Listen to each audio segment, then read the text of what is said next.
Halo Kidalers, selamat datang kembali di channel Hobi Kidal. Mohon maaf kalau aku udah lama nggak rutin upload ya. Yang pertama karena memang aku lagi cedera, jadi mainnya seminggu cuma satu kali aja. Dan karena banyak cedera, jadi alasan kedua kenapa aku jadi jarang upload, karena aku kehilangan motivasi untuk membuat konten mengenai badminton. Karena cedera, jadi aku lagi banyak berpikir mengenai waktuku biasanya yang dibuat badminton. Kalau di rumah nganggur nggak main ya, nggak. Biasanya kan ada hari-hari tertentu yang aku memang keluar sekali badminton kan 3 jam gitu. Jadi kalau aku nggak badminton karena cedera, 3 jam aku ngapain untuk melakukan sesuatu yang berguna, dan ternyata banyak hal yang bisa dilakukan. Aku pikir malah badminton jadi banyak menyita waktuku. Belum lagi kalau aku bikin konten juga makan waktu berjam-jam ya.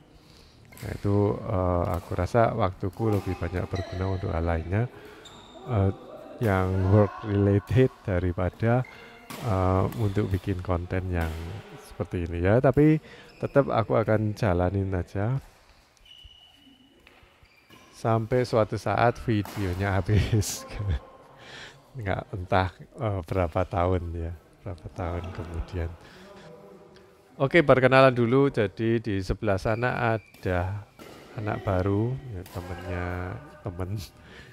Namanya Jagur, dan aku lihat ini pertama kali aku ketemu ya. Jadi waktu aku lihat cara mainnya lumayan bagus dan dia cepet juga. Terus yang istimewa smashnya cukup keras. Nah dari awal aku udah punya titipan ke Mas Arya. Kalau aku main harus ada yang gendong soalnya aku cedera. Kalau kalian lihat mungkin yang di kaki kananku itu pakai dagger.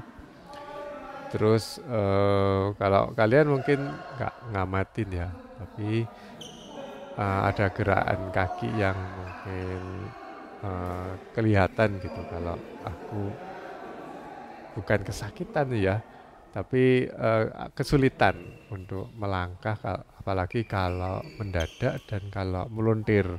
Meluntir tuh kayak misalkan tiba-tiba dikasih flick serve, nah itu kan harus putar badan cepet ya, itu kakinya meluntir, yang kaki kanan meluntir jadi nggak bisa, itu langsung begitu meluntir langsung merasa nyut sakit, jadi mikir sakit dulu daripada mukul bola. Jadi ya uh, dinikmati aja, mungkin kalau lawannya kepingin dapat poin instan bisa ngasih ke flicker ke arah backhandku. Oke, di video kali ini aku ingin bahas mengenai tips ya untuk menggendong. Jadi yang digendong itu siapa? Nah, yang digendong kebetulan aku ya. Kalau di sebelah sana mungkin yang digendong Ama.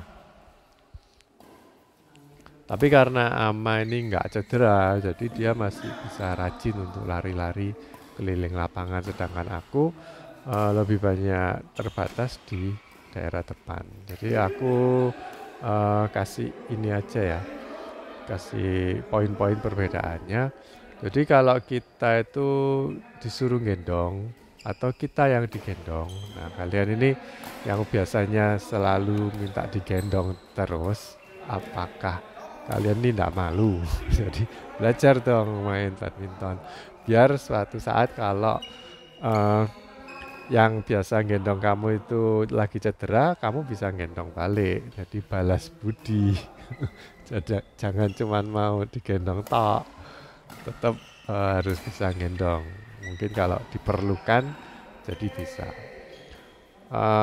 Jadi kalau aku lihat secara umum, orang yang menggendong itu yang digendong ada macam-macam ya. Yang pertama, yang digendong ini benar-benar nggak bisa main atau bisa main. Kalau nggak bisa main ya ditaruh di depan aja. Terus yang eh, kedua, kalau dia bisa main harusnya nggak digendong ya kalau bisa main. Tapi karena lawannya super super super hebat, jadi perlu digendong kayak di cover lah. Tapi kan masih bisa main gitu. Eh, terus mungkin kalau bisa main mukul-mukulnya udah bagus, tepat terus. Cuman eh, masih banyak errornya. Nah, atau pukulannya kurang keras atau larinya lambat. Jadi langkah footworknya itu masih belum bisa. Tapi termasuk orang yang bisa main. Nah, itu kadang-kadang perlu digendong jika lawannya levelnya lebih tinggi dari dia. Dan uh, ya itu sih. Uh, Kalau bisa main terus belum tentu apa ya bisa menang karena lawannya bagus. Terus yang ketiga, bisa main tapi cedera. Nah, ini mungkin repot juga ya kalau temennya yang biasanya bisa main terus diandalin. Biasanya ini bola yang di sebelah sana diambil soalnya habis jaga depan terus mundur-mundur. Tapi karena cedera kayak males atau nanti takut nggak nutut karena langkahnya lebih lambat. Dan waktu aku main juga karena aku memang tipikal pemain depan ya. Jadi kalau waktu di depan, ketika biasanya ada bola aku kasih ke net atau mungkin ada dari partnerku ngenet, terus sama lawan dikembalikan agak tanggung, jadi nggak nanggung banget. Biasanya dari net itu sekitar 10 atau 15 cm gitu, aku bisa lompat maju terus langsung net kill atau smash gitu. Tapi berhubung cedera, jadi ada beberapa momen, beberapa mili detik yang terlambat. Kebiasaanku memang kalau ada bola nanggungnya segitu, aku langsung lari, lompat, terus ngambil, langsung nyaut atau istilahnya samber gitu. Karena kakinya sakit, jadi kaki kiri yang kaki raketku itu narik kan, jadi narik, sedangkan yang kaki kanan yang cedera harusnya dorong, tapi karena sakit nggak bisa dorong. Jadi cuman ngandelin satu kaki aja narik, dari kaki kiri narik. Nah itu kurang jauh sih, lompatannya jadi kurang jauh, yang akhirnya nyangkut. Itu yang di shot pertama yang ada di video ini tadi ya. Jadi seperti itu. Ada kendalanya kalau ada teman kita yang biasanya bisa main, tapi karena cedera jadinya sering error. Mungkin karena kebiasaannya biasa mainnya nyamber-nyamber, tapi karena langkahnya telat-telat jadinya sering kayak gitu. Dan beberapa kali aku mencoba untuk smash yang biasanya ada bola tangguh itu aku lompat smash. Ini karena nggak mau lompat dan nggak mau lompat tinggi-tinggi, nanti kan cedera lagi. Jadi aku nyemesnya itu lompatnya cuma sedikit, nggak terlalu tinggi. Terus nyemesnya sering nyangkut. Nah, hal-hal seperti itu perlu belajar lagi sih. Jadi ini kan kondisi khusus ya. Selagi nunggu cederanya pulih, tetap bisa main, tapi ada beberapa hal yang perlu ditelateni lagi atau mungkin kebiasaannya perlu dirubah dikit, adjustmentnya itu harus dirubah dikit. Kalau enggak nanti ya matian karena kita nggak bisa main seperti normal. Kalau biasanya suka semes-semes, kalau misalkan cederanya tangannya sakit, ya jadinya nggak usah nyemes, harusnya seperti itu. Nah, aku juga mikirin strategi ya. Jadi dari pihak yang digendong itu juga harus mikirin strateginya. Kalau misalkan aku ngarahinnya drop shot ke kiri kanan netnya lawan gitu. Nanti sama lawan disodok lurus, aku nggak bisa lari. Atau mungkin kalau aku ngelob lurus atau ngelob silang, nanti dikasih lawan di sisi satunya, aku yang seharusnya jaga di belakang atau jaga di mana, itu nanti nggak bisa lari. Nah, seperti itu yang aku perlu hindari. Jadi strateginya lebih banyak ke nempatin di tengah depan. Kalau ke drop shot, nggak ke drop shot lurus tapi ke tengah depan. Kecuali kalau aku lihat memang partnerku berada di sebelah kanan ya. Kalau misalkan pas aku dapat yang di belakang, jadi meskipun digendong itu nggak melulu harus di depan terus. Kadang-kadang kan rotasi. Ketika aku yang di belakang, terus aku lihat partnerku misalkan jaga di depan tapi condong sebelah kanan, aku akan kasih ke drop shotnya ke daerah kanan. Itu gak apa-apa, tengah atau kanan, tapi jangan ke daerah kiri karena nanti berat di partner juga. Nah ini tergantung partnernya juga ya, itu biasanya rajin atau bisa cover atau enggak. Aku lihat Mas Arya punya effort untuk menggendong aku, tapi dia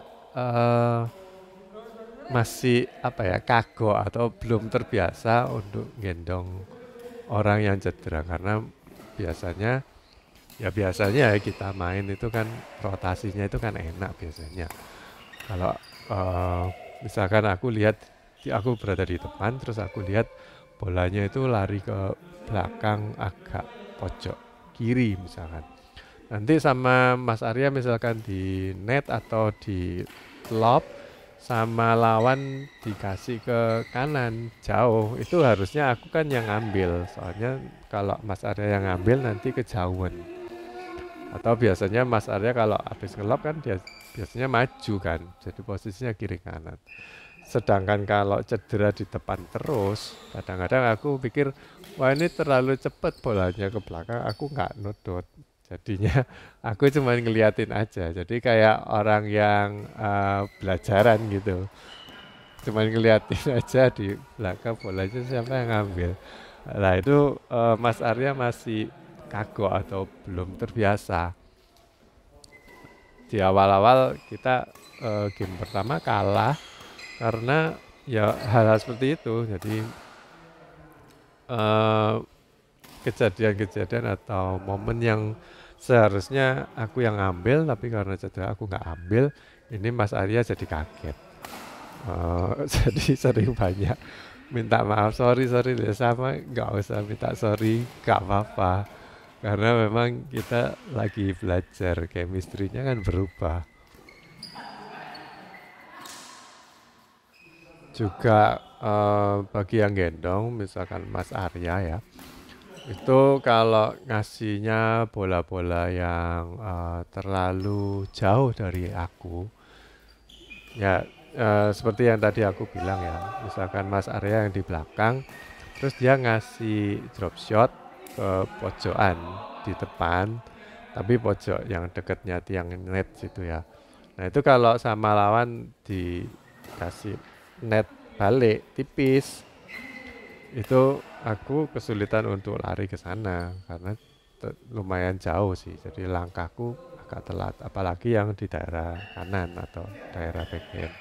Itu kan leren meluntir kaki, jadi lebih telat lagi.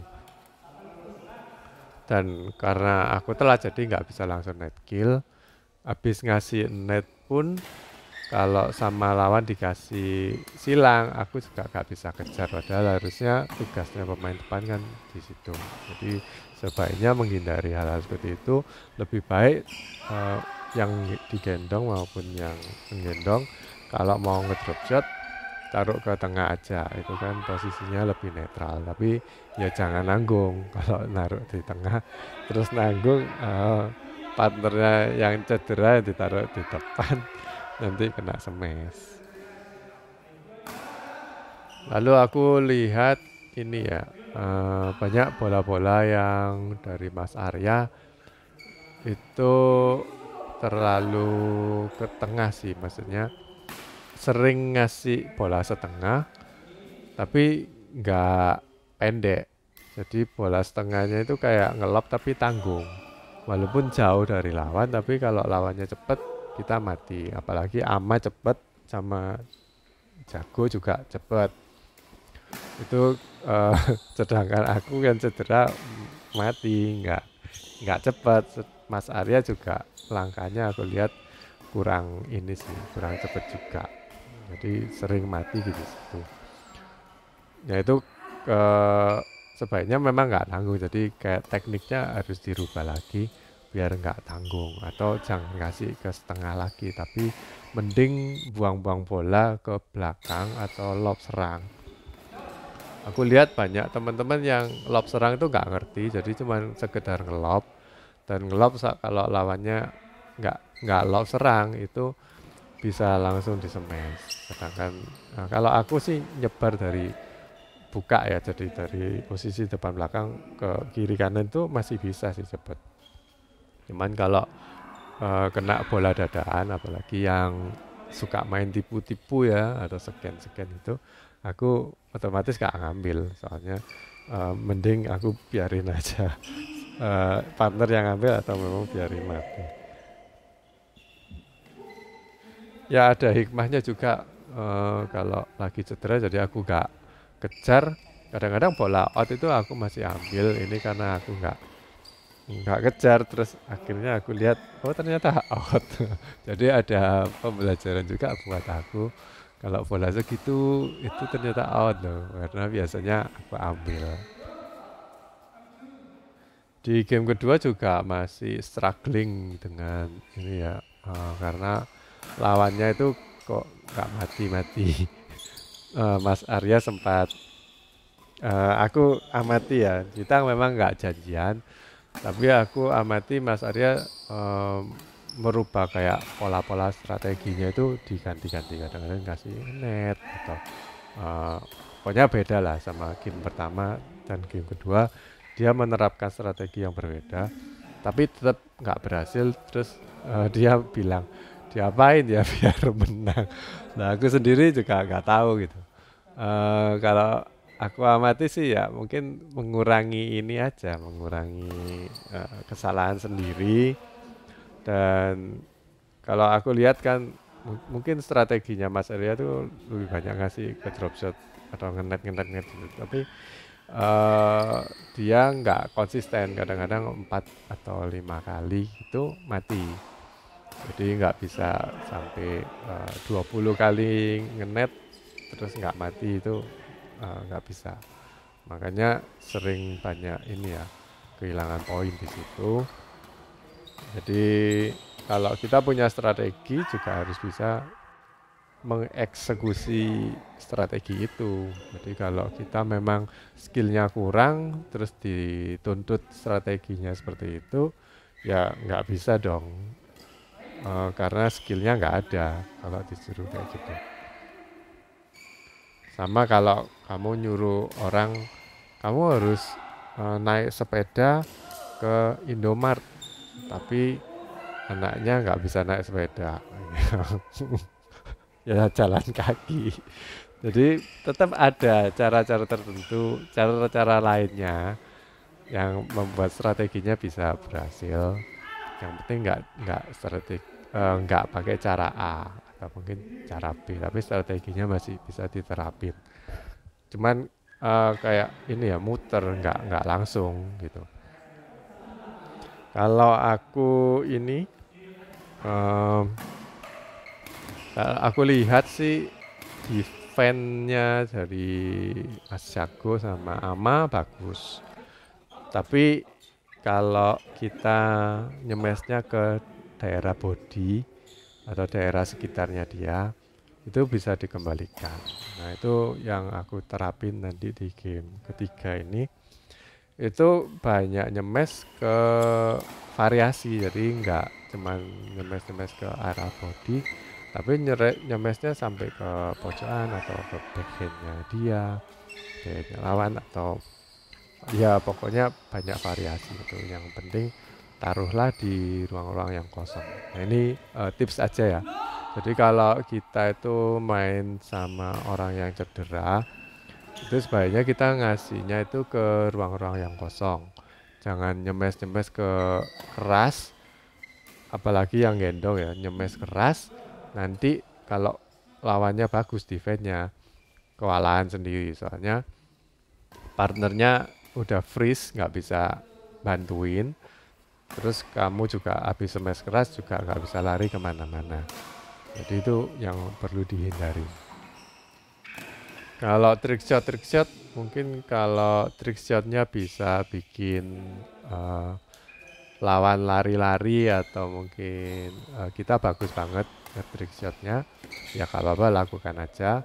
Tapi ada kayak teman-teman yang kepinginnya mau nipu tapi ternyata lawannya itu udah tahu gitu. Jadi gerak tipunya itu kurang halus. Jadi lawan udah kayak nungguin. Nah itu nanti kita mati-mati sendiri.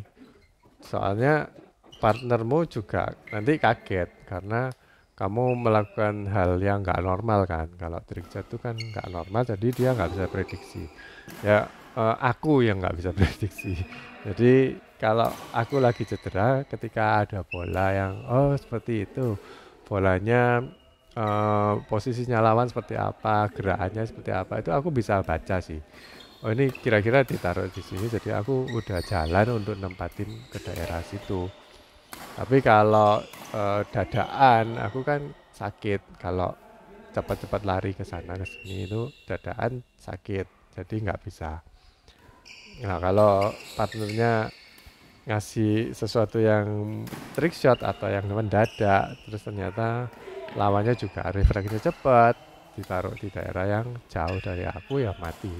Soalnya aku nggak bisa main seperti yang kemarin, yang biasanya gitu. Lalu buat yang menggendong ya, jadi harus lebih siap lagi sih. Eh, kalau partnernya misalkan aku mau ngambil ternyata aku pikir wah udah nggak nodet ini. Kalau aku mau lompat ke belakang udah ini nanti takut cedera kan. Jadi aku memutuskan untuk nggak ngambil. Jadi pemain yang partner harus jadi backupnya itu harus lebih ekstra ini ya, ekstra alert. Jadi harus jadi backup, jadi shadow. Itu yang aku lihat kurang sih dari Mas Arya. Eh, kalau pas aku mau ngambil ternyata nggak jadi, itu Mas Arya malah kaget. Harusnya ya nggak usah kaget. Aku sih sering kayak gitu soalnya. Biasa kalau pas gendong aku biasanya main di belakang, yang depan kayak pura-pura ngambil, bukan kayak pura-pura tapi mau ngambil nggak jadi. Jadi harus ini sih harus cepat untuk bisa backup. Lalu tips berikutnya kalau kita nemenin partner yang cedera ya kita lebih banyak variasi mainin aja. Mungkin buat cari-cari strategi baru, apa yang berhasil dan apa yang nggak berhasil. Kalau kita mainnya biasa atau normal-normal aja, kan kondisinya partnermu juga nggak normal gitu. Jadi jangan lakukan hal yang seperti itu. Coba kasih pengembalian yang lebih sifatnya lebih kayak ngagetin lawan atau strategis gitu. Yang nggak umum itu coba diterapin, tapi yang berhasil ya. Jangan nyoba-nyoba yang nggak umum tapi nggak berhasil gitu. Oke guys, jadi gitu aja ya video kali ini. Semoga bermanfaat dan cukup menghibur ya. Ini aja sampai ke rubber set. Jadi kita towo, kalau bahasa Jawanya itu towo, itu puas.